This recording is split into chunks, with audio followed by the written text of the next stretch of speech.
Now, a lot of you will have seen this picture I did quite some time ago now, and it's been in the background of some of my videos, and also I've got another Facebook page, an artist page with some of my work on. As you can see in the background, we've got 9/11, and a number of people have asked me exactly what my views are on 9/11. So I've decided to come clean about that, and I've decided to do a little video about it, and this is it. Now, I'm not going to cover absolutely everything. I'm just covering the main event, the two towers. Forget about the Pentagon, it's so obvious that was a put up job, I don't think I even have to cover it. But the Twin Towers take some explaining, and so does World Trade Center 7, come to that. Although John Kerry seemed to have explained it quite well when he said it was a controlled demolition. That's right, John Kerry said that. So, without any more ado, let's go on and have a quick look at what I think about the Twin Towers.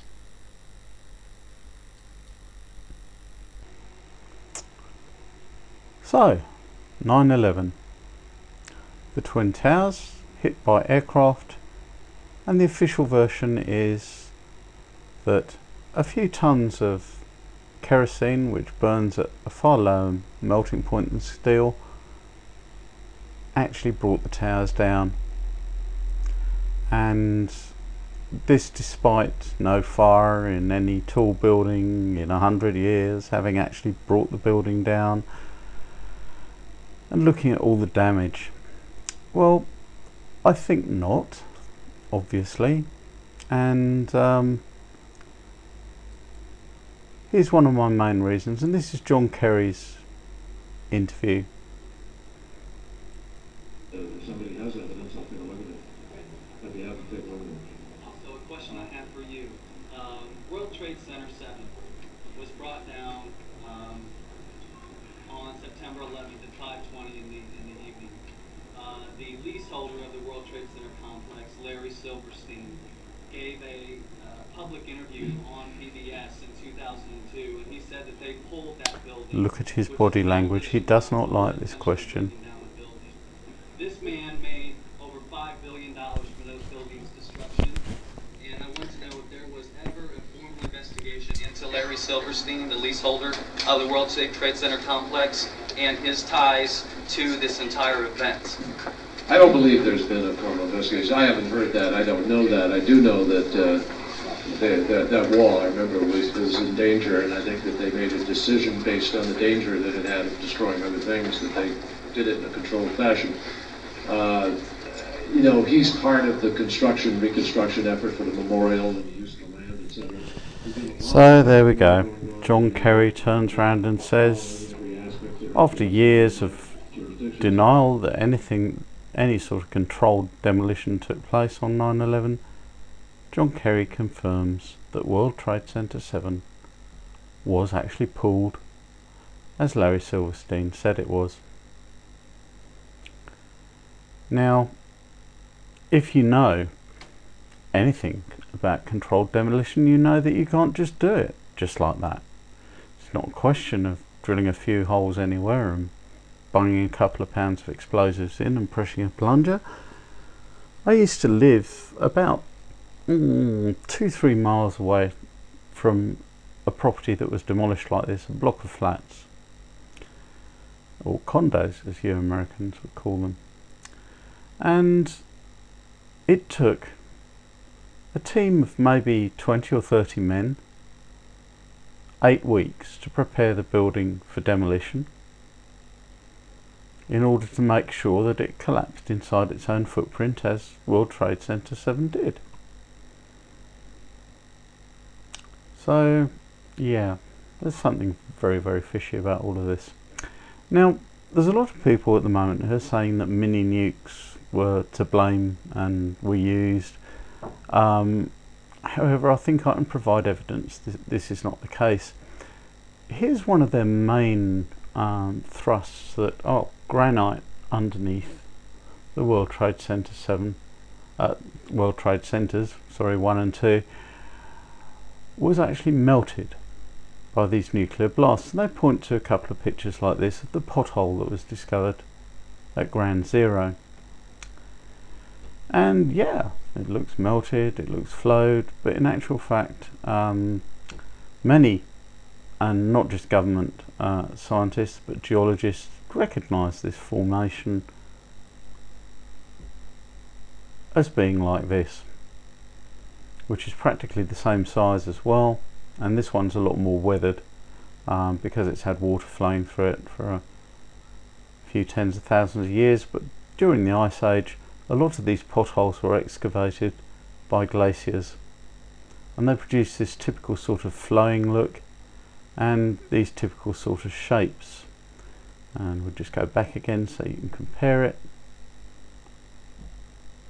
And this is a slightly fresher one because it's been buried for a long time, but you can see it's the same sort of shapes. No mini-nukes required. Now there's another reason why I say no nuclear explosions at 9/11. That is the photography.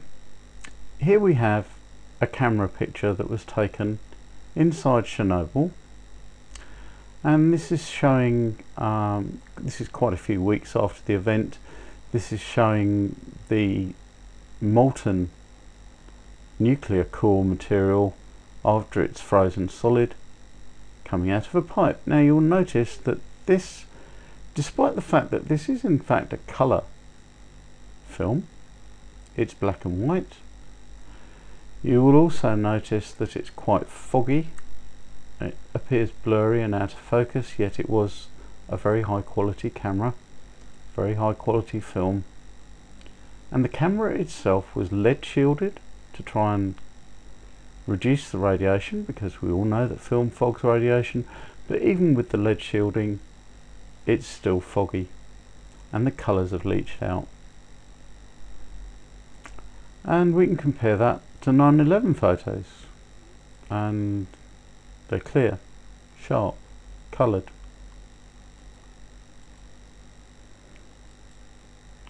So I don't think so. Now it doesn't take very much actually to fog a film, and you're talking about 0.01 millirem, which is what you get from an X-ray baggage machine. It's nothing. That's all it takes to fog a film. Now people are going to say, oh well, yeah, but people were using digital cameras which are far more robust. And yeah, but you'll still get some scintillation, you'll get pixels dropping out and coming back in again.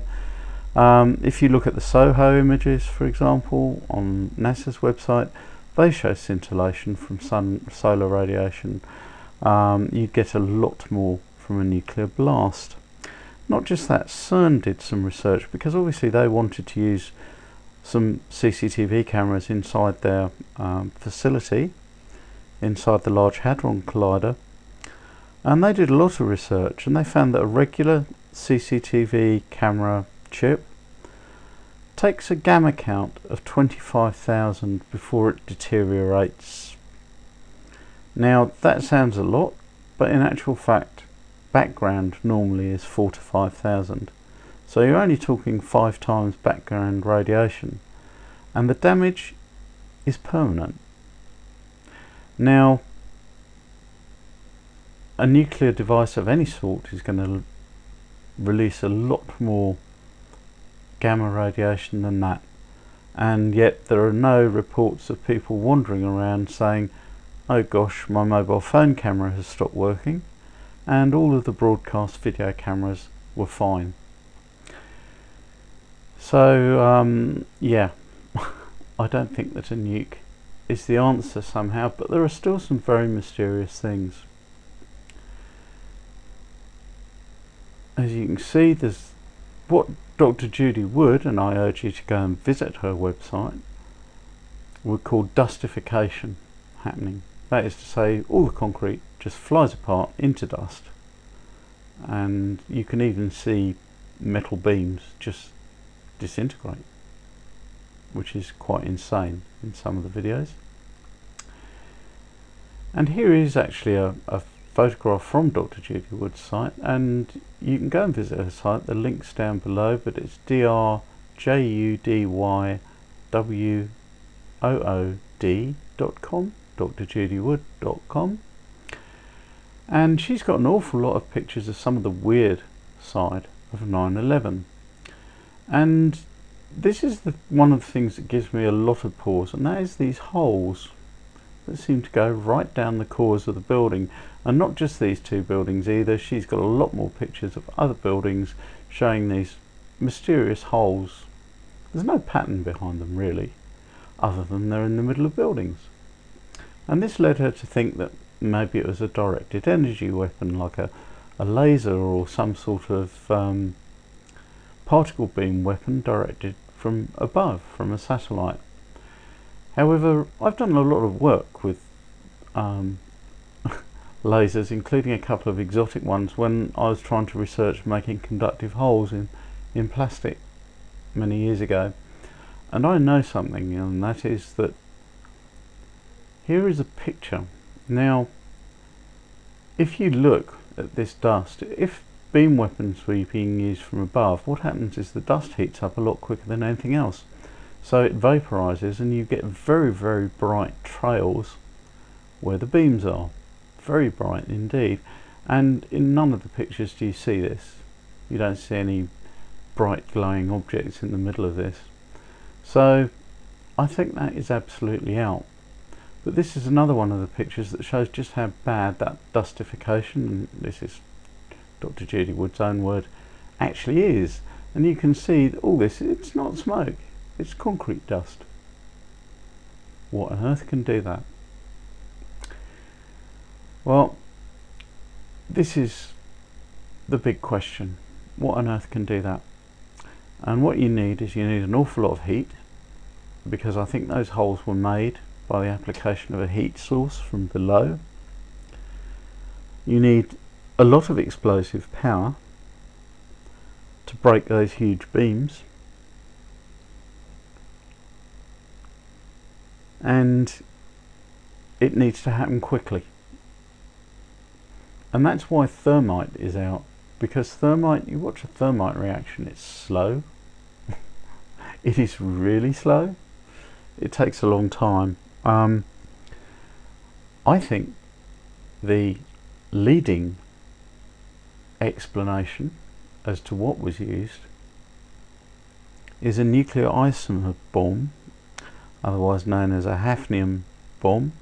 And if you watch my recent video, which is World War III, what weapons will they use, I discuss that in a bit more length in that video. So what do I think of 9/11, which was the question? And what I think of 9/11 is that the official story is absolutely rubbish. I think the whole thing was a put-up job. How? I don't know. Using what? I have my suspicions. Will we ever find out the truth? I think that we probably will. But maybe not for a few years yet. Who knows? If we're lucky, maybe Anonymous the hackers will actually dig into it and tell us all what's going on. Well, I hope you found this interesting and educational, and if you have, please like and subscribe, and of course share. Thank you very much. So, why continue to drink out of the urinal of life? Subscribe to Arduinotronic now.